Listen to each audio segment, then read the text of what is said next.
the fast FCO4s on this Golf Jetta wagon, 18x8s with the Falcon tires on them.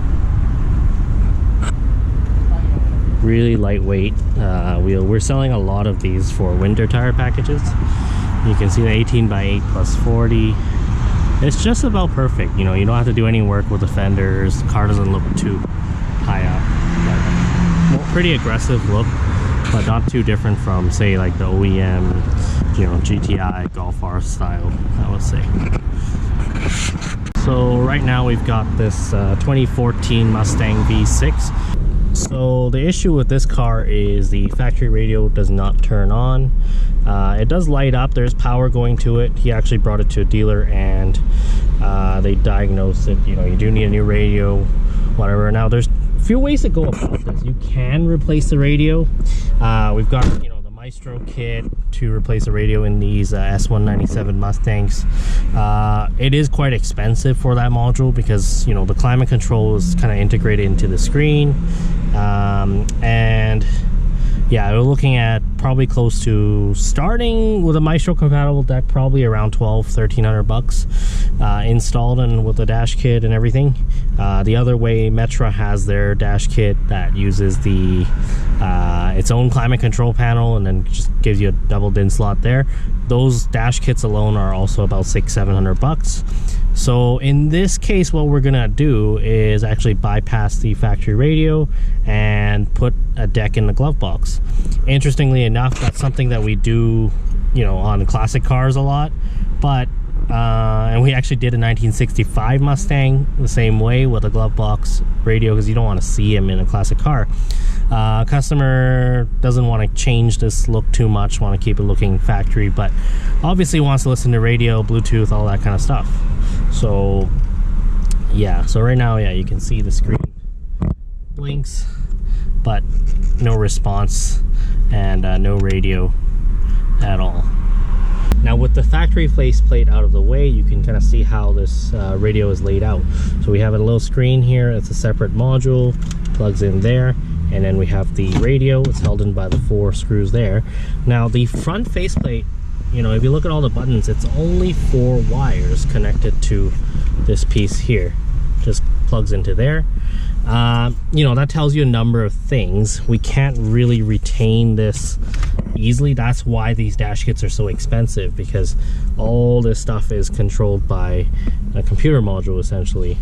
And so all we're doing today is just bypassing the speakers to go to our deck in the glove box, and all this stuff has to stay.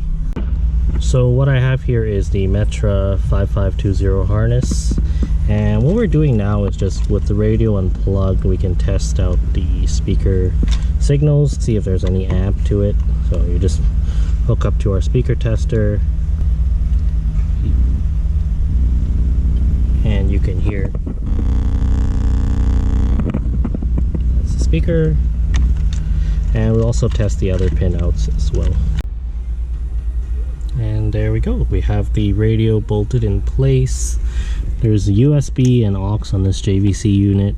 You can hear sound again, and just a final check, make sure the fan and stuff work. Cool. So we have this G-Wagon here. We do it's from Japan, so it's a 95 or 96. So it's just a single DIN radio. And we did a backup camera on it. So this here is the Sony AX8000. It's got the 9-inch screen, so it's huge. The only thing is, for this car, it blocks the fan controls.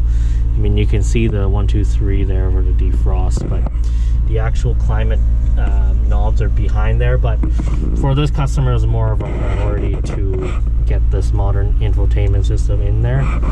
They really wanted navigation, so you plug in your USB and you get navigation for this guy, wherever the USB is, I don't remember.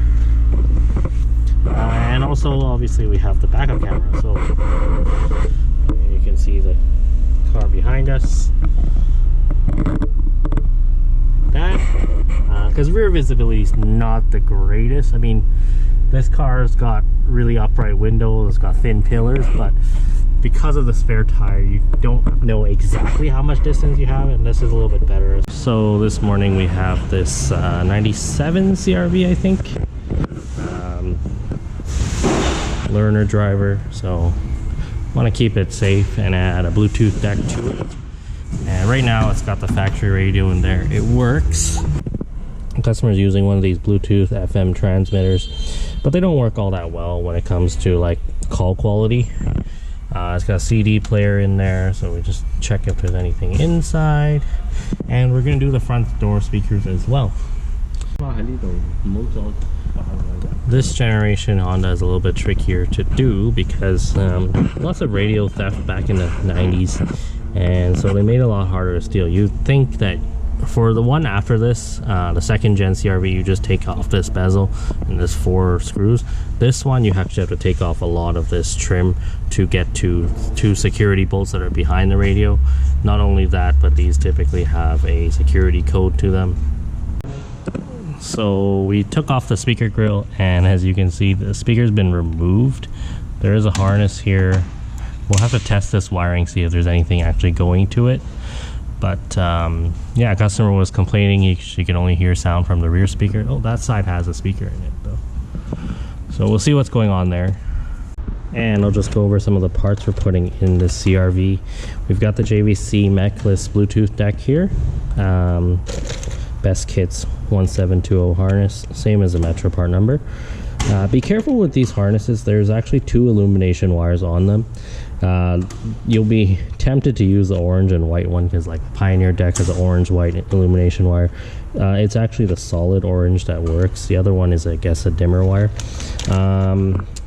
And the dash kit here, is the multi-kit Mk6 I prefer to use the dedicated single DIN dash kits when available, but they were sold out of those, so we usually stock these ones. They're easier to stock because this will fit for both double DIN and a single DIN.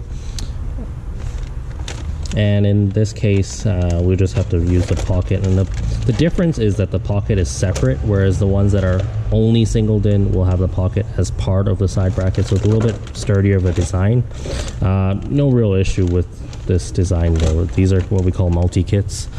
And the speakers we're putting in are the JBL 620Fs. The difference with the 620Fs and the 622s are the 620Fs are the shallow mount 6.5-inch speaker. The other one is a slightly deeper speaker. But with a car like this, we don't have that much room in the door, so I think the shallow mount will work a little bit better if we don't want to trim the heck out of this plastic.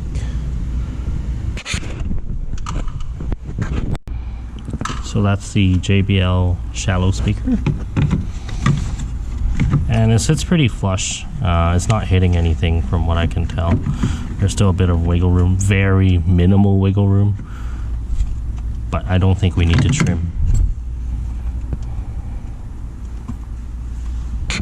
Just wrapping up here on the CRV, got the mic mounted up there. You can see just how much of the dash we have to take apart to get to the bracket that holds this whole head unit in. And yeah, that adds, gives you Bluetooth, AM, FM, obviously you had before, talk on the phone, USB on the front, aux on the front.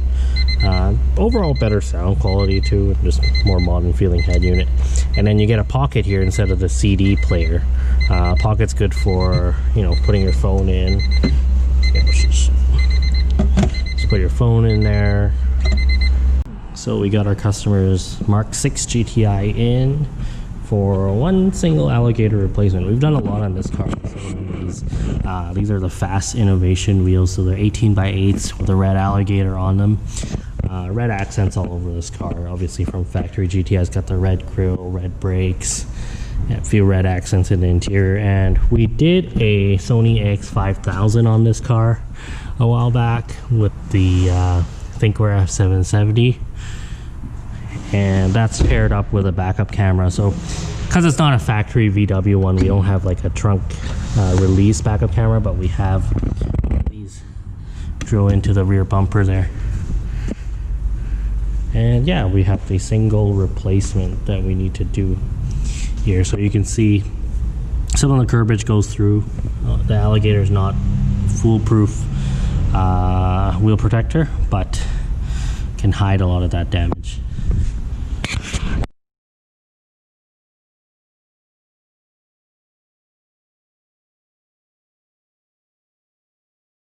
And right now we've got the 2011 Genesis Coupe. This one is in for a head unit install. These cars are a little bit interesting because they all have an Infinity sound system, actually decent sounding setup, but some of them have this kind of manual climate control, some have the digital one with the auto climate control. So you got to make sure to check before you order a dash kit. There's a silver and a black dash kit, and then there's 2 sets of climate control dash kits available for this car.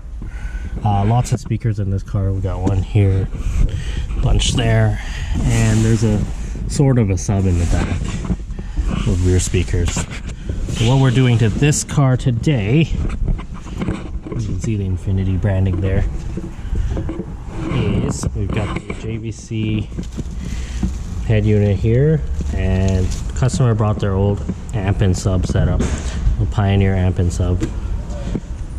So there is the amp wire, this 8 gauge, the amp that our customer brought us. It only has a 20 amp fuse on it, so it's not that powerful. Although this JL sub that he brought can take a little more power than what that amp is giving it. And then there's your factory dash kit and the radio. So yeah, the climate panel gets transferred over to the new dash kit for this car. Then the head unit, come around here to show you the head unit. So this is gonna mute the music so we don't have any copyright issues there. And this is something that might be interesting too. So the paint match is pretty good with these Metra kits, but what you'll find is obviously over the years these will get scratched up, and you put in a brand new silver piece, it does look a little bit different. So this is a brand new piece. This one you can see a bunch of chips just from keys and whatnot. It was pretty normal wear and tear over here, so kind of interesting. You put a fresh dash kit in there, it will look a little bit off. And here we have a 2019 M240i. Customer brought us his own dash cam, which is one that we sell as well, the Viofo A119. Really good dash cam, just the front camera, but it's got GPS and doesn't have Wi-Fi, but has parking mode.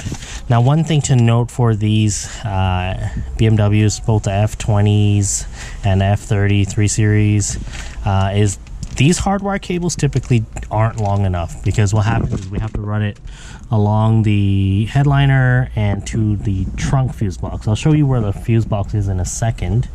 But yeah, these cables need to be extended. The other thing to note with the Viofo hardwire kit is the accessory is yellow and the constant is red, which is reverse of what just about every other hardwire kit uses. And also radio wiring harnesses always have yellow as a constant battery power and red as the ignition switch. So Viofo has it backwards for some reason. I think that might have to do with their normal hardwire kits, which are red and black, you know, positive negative. But just one thing to be aware of. So extend the wires, and also keep in mind the color coordination. So actually with the Viofo hardwire kit, I was mistaken. It is actually long enough to reach the fuse box back here. Now, one thing to keep in mind with all BMWs, pretty much I would say 2009 and up, is a lot of these fuses are not active or not true constant power fuses, because a bunch of them are going to be on for maybe half an hour after your car is parked and locked, and some of them are true constant fuses. Now, another thing you could do is just get battery power off of there. One thing with the Viofo kit that I'm not a big fan of, they don't actually have inline fuses. If you look at the Thinkware hardwire kits, they all have fuses on both the accessory and the power. It's like a 2 amp fuse or 3 amp fuse. So yeah, with Viofo, just keep in mind they don't add fuses in here. I don't know if it's rarely ever an issue, to be honest. Like we do, even with the ones that have fuses, we don't really blow any of those fuses, but it's just a safety thing.